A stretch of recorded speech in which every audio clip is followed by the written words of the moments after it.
Now this is going to be a completely different video. So, me and Sue had a major health scare about 4 weeks ago. This is why we've not really been on YouTube we've been just doing these shorts and whatnot. So, it wasn't me, it was Sue. Now I've been trying to get Sue on camera for years. But I thought this was a really, really important video to do. And I'm not going to tell you about it, Sue's going to tell you about it.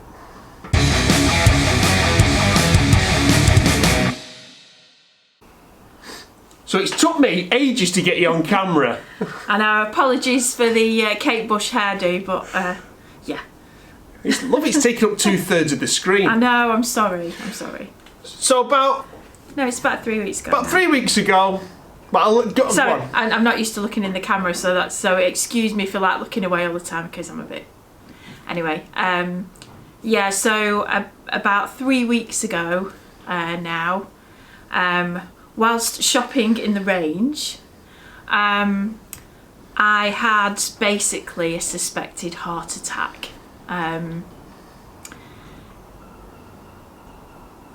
Yes, very frightening. I was by myself shopping in the range and just had this excruciating weird pain that started sort of in my back, bra level, ladies, in the back, went up my back, across my shoulders, into my neck, into my jaw, down my left arm. Quite a unusual pain, like a cramping kind of tightening pain. I felt really faint. Now you've looked into this, haven't you? You've looked into the symptoms of a heart attack I already a woman. I already knew that heart attack symptoms for a woman are a lot different than what a man would experience. With men, it tends to be the chest pain, the horrific chest pain, and the arm pain. But for women, which is why in women it gets missed a lot, women dismiss it because they think they've pulled something in their back or their neck or whatever. But for women, it tends to be more back, neck, jaw before you get chest pain and arm pain. So I kind of knew. I knew all this anyway because I had been made aware of it by a friend, you know, that symptoms of heart attack in women are different. So it had not been like any pain I'd experienced before. I've had shoulder pain, I've had trapped nerves, I've had, you know, you name it. I've probably had it in my neck and my shoulder and my back. But this was completely different. And I was frightened. I must admit I was frightened because it just did not feel right. So I drove home, which I know I shouldn't have done, but all I could think about was getting home. That's all I could think about. So obviously you rang me then, didn't you? Yeah, because I wanted you wanted a lift home. I wanted a lift home. I'd worked 12 hours. And I just said to you, I really didn't feel right and I was frightened. I felt frightened and anxious because this pain wasn't going away. It was still there. I was still feeling very lightheaded and sick as well. I started to feel quite nauseous with it. So as soon as she said that to me, I then started with the chest pain. But at this time I've had no chest pain whatsoever. It was literally just this weird sort of cramping pain going up my back and up into my jaw. It felt like my jaw was tightening, like it was just a really weird sensation. So obviously went to hospital, went to A&E. Now I'm obviously in Blackpool especially, and probably across the UK. And in America. You're not allowed anybody in A&E with you, so you're by yourself. Which I think is pretty frightening anyway. They wouldn't let you in the door, would they? So yeah, so obviously because it was a suspected heart attack, you get seen straight away, obviously. So bloods, ECGs, chest x-rays, more bloods, more ECGs, So I mean, I cannot complain about the treatment that I got from the NHS. It was really good. A&E were fantastic. So the upshot was my ECGs were okay. The bloods they look for an enzyme which apparently is found in the blood if you've had a heart attack. So it's called a TROP test. Luckily they did 3 of those. Every 3 hours they did every 3 hours they did a test, and they all came back less than 3, so that therefore means that there's no heart attack as such. But the chest x-ray did show that it did look like an acute myocardic infarction was occurring. So that's like a prelude to a heart attack, I believe. So there was something going on. So basically it was as close to a heart attack. Yes, yeah. So I obviously I had to stay in. I've had 4 days in hospital. Blood pressure was through the roof. It was like 188 over 122. I'll tell you what, if they'd have took my blood pressure. So yeah, I've had an echocardiogram, and that has shown that I am waiting to see a cardiologist at the moment because I believe they want to do further testing. I think I need an angiogram, and I think there's a couple of other tests that they want to do. So I am waiting to see a cardiologist at the moment. So the echocardiogram, which basically, ladies, is like a ultrasound, like when you're having a baby. So they stick all the gel on your chest and your boobs and have a good so the guy who did that obviously got a right eye full of everything. I tell you what, you should have charged him. So You should have said, look, right, on my fans only page, you got to pay 10 quid for this. The echocardiogram, it has shown, I think, there is damage to the left atrium. Like I say, I'm still waiting to see the cardiologist just to go through everything properly. But at the moment they've diagnosed me at 48 with unstable angina. So I'm now on 5 lots of medication. Going from none to 5. None to 5, which are just, I think, the basic angina medication that they give, which is your low dose aspirin, a beta blocker, because the thing is my blood pressure was not coming down at all, so they needed to bring that down rapidly. So it's a low dose aspirin, a beta blocker, a GTN spray that'll spray under your tongue, and then whatever's in that spray, I can't remember what it's called now, but I also have to have it in a tablet form as well. I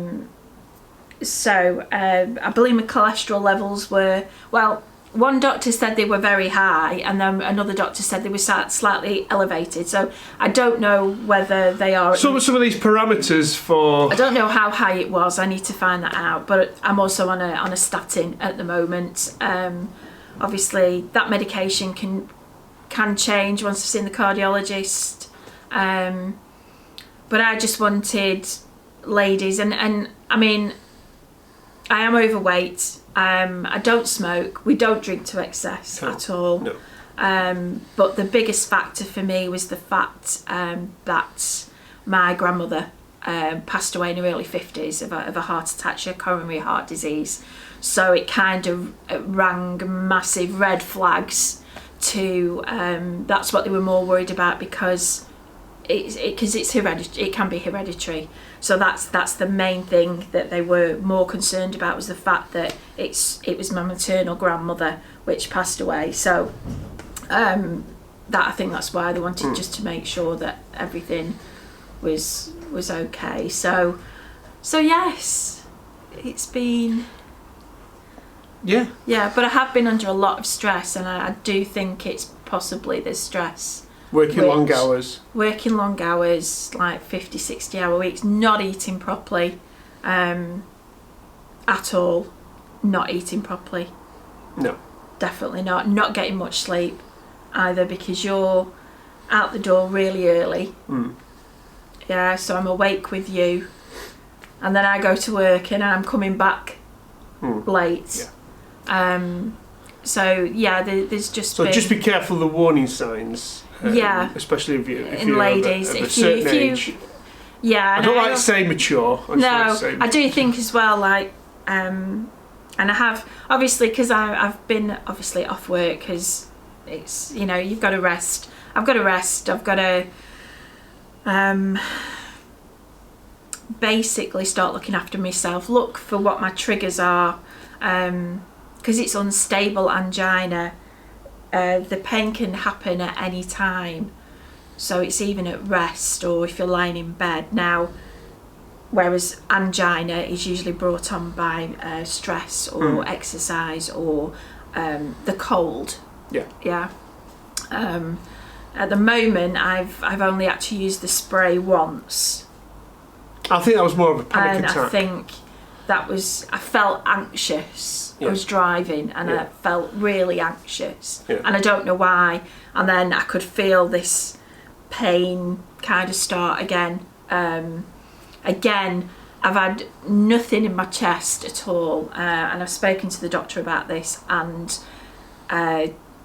he's basically said, well, for you, clearly you don't get the chest pain. Your pain is so definitely, ladies, if you experience any of this unusual, sort of unusual, you know your body, and you know what is normal and what isn't normal, or you know in yourself that something isn't right, and just go and get it checked out. I have read that there is a link also between low estrogen levels, so anybody going through perimenopause or menopause, fluctuating estrogen levels can also affect the heart.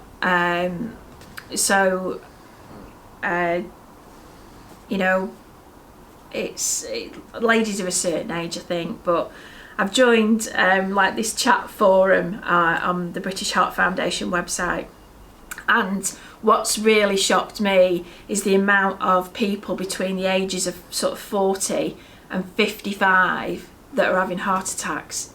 It is frightening. It's honest to God. It just there just seems to be a hell of a lot of people in that age bracket. And these are people that aren't overweight, that train, that have been working out. I mean, some have been marathon runners, and then they're struck down with a heart attack, and they're having to have stents put in, and they're like, I don't know why. I've done everything I can. I don't drink, I don't smoke, I exercise. I do think stress is a big trigger for it.